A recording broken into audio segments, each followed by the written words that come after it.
Hello students, कैसे हैं आप। मैं हूं आपके साथ आपका मैथ्स टीचर परमजीत। और स्टूडेंट्स, आज हम बात करेंगे सॉल्यूशन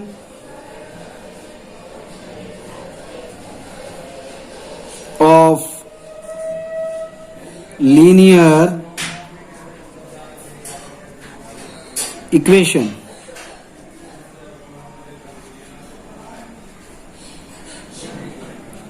स्टूडेंट्स, ये जो लेक्चर है हमारा, ये जो वीडियो है वो 9th क्लास के लिए है। और 9th क्लास का जो हमने पिछला वीडियो बताया था उसमें हमने इक्वेशन की फॉर्म लिखी थी ax plus by plus c is equal to 0। और आज हम इसे ग्राफिक मेथड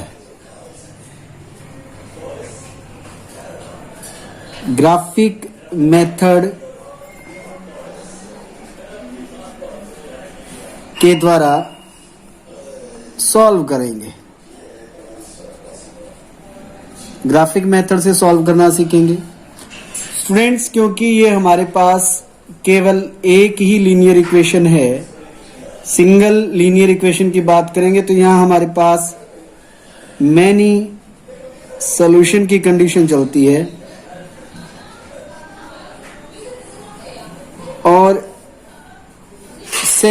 10th क्लास के अंदर आप साइमल्टेनियसली लीनियर इक्वेशंस को डिस्कस करेंगे। अब हम अपने टॉपिक पर आते हैं जो आपके एक्सरसाइज 4.2 को कवर करेगा। ये भी ध्यान देंगे। आपको करना क्या है, पहले आपको इक्वेशन दी मिलेगी, for example 2x plus y is equal to 4। ये इक्वेशन हमें दी हुई, यार कह दे कि फाइंड 4 सॉल्यूशन।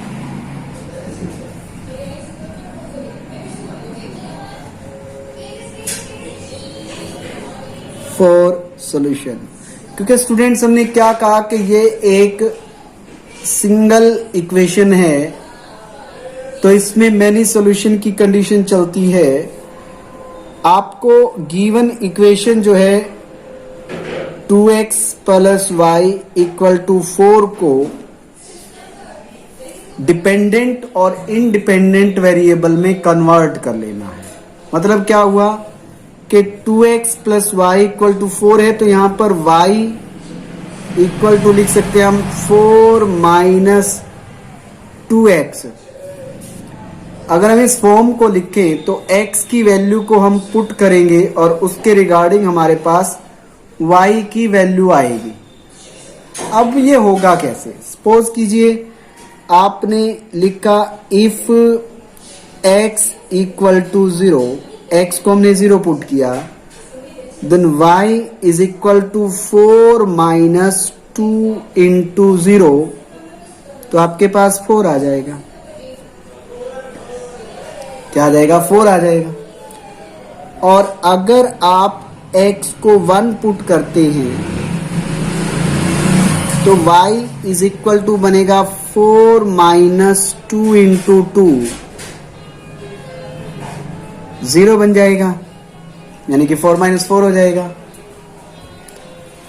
और अगर आप x इक्वल टू 2 पुट करते हैं तो y इक्वल टू बनेगा 4 माइनस 2 इंटू 2।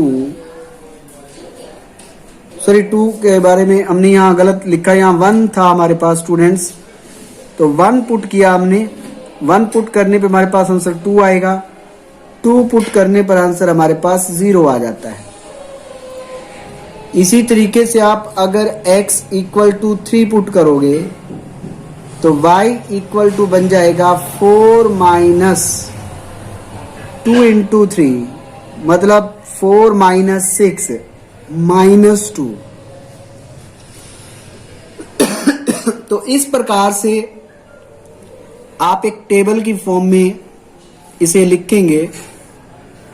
हमें 4 वैल्यूज को फाइंड आउट करने के लिए कहा गया था, हमने 4 वैल्यूज को फाइंड आउट कर दिया है। फॉर सॉल्यूशन भी कह देते हैं हम इसे। For solution of given linear equation हम कह दें इसको। तो अब आप ध्यान दो, हमने x की वैल्यू पुट की है और y की वैल्यू हमारे पास आई है। जब हमने x की जगह 0 रखा तो y की वैल्यू हमारे पास 4 आई है।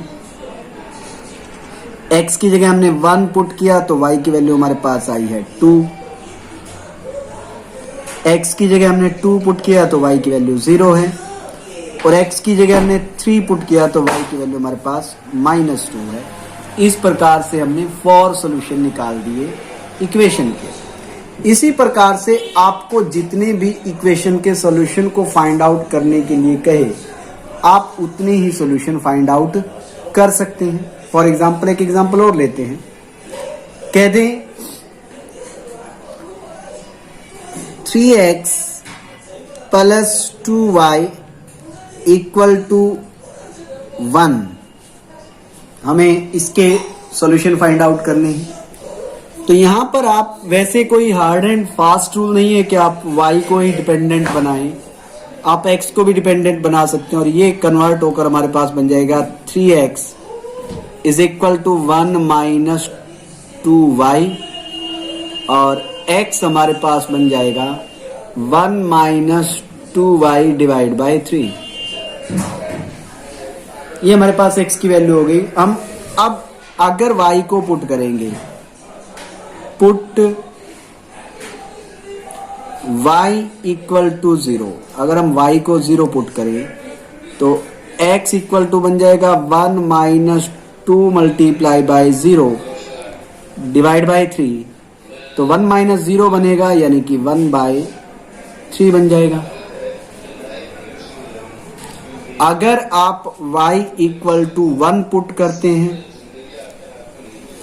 तो x की वैल्यू हो जाती है 1 minus 2 multiply by 1 divide by 3, यानी कि 1 minus 2 by 3 that is equal to minus 1 by 3 हो जाएगा। इसी प्रकार से हम आगे वैल्यू को पुट करें तो हम अगर y is equal to put करते हैं 2, तो x इक्वल टू बन जाएगा 1 minus 2 multiply by 2 divide by 3, यानी कि 1 minus 4 by 3, minus 3 by 3 means -1 हो जाएगा। इसी प्रकार से अगर हम y इक्वल टू 3 पुट करते हैं तो x इक्वल टू हमारे पास बन जाएगा 1 minus 2 multiply by 3 divide by 3 means 1 minus 6 by 3, तो ये बनेगा -5 बाई 3। इसी प्रकार से हम आगे भी वैल्यूज को फाइंड आउट कर। स्टूडेंट्स, हमने यहाँ पर क्या किया था, y की वैल्यू को पुट किया था, और जैसे हमने y की वैल्यू को पुट किया तो उसके रिगार्डिंग हमारे पास x की वैल्यू आई। हमने 4 सॉल्यूशन यहाँ पर भी कैलकुलेट किए हैं, और इन 4 सॉल्यूशंस को हम in the form of table लिख देते हैं। x y को हमने 0 पुट किया है, y को हमने 1 पुट किया है, y को हमने 2 पुट किया है, y को हमने 3 पुट किया है। और जब हमने y को 0 पुट किया तो हमारे पास आंसर 1/3 आया था। जब हमने 1 पुट किया तो आंसर हमारे पास -1/3 आ गया था। जब हमने 2 पुट किया तो हमारे पास आंसर -1 आया है, और जब हमने 3 पुट किया तो आंसर -5/3 आ गया है। तो स्टूडेंट, इस तरीके से हम जितने भी सॉल्यूशन हमें फाइंड आउट करने के लिए कहे, 5, 6, 7, जितने भी सॉल्यूशन को फाइंड आउट करने के लिए कहे, हम उतने ही सॉल्यूशन को फाइंड आउट कर सकते हैं। लेकिन यहाँ ध्यान रखें कि हमारे पास जो इक्वेशन है वो 2 वेरिएबल्स में होनी चाहिए। फॉर एग्जाम्पल, अगर आपको ये कह दे find 4 solution of 3x plus 4 is equal to 0, तो आप ऐसे केस में सोल्यूशन नहीं फाइंड आउट कर सकेंगे, क्योंकि ये सिंगल वेरिएबल इक्वेशन और इसमें x की वैल्यू हमारे पास आती है -4/3।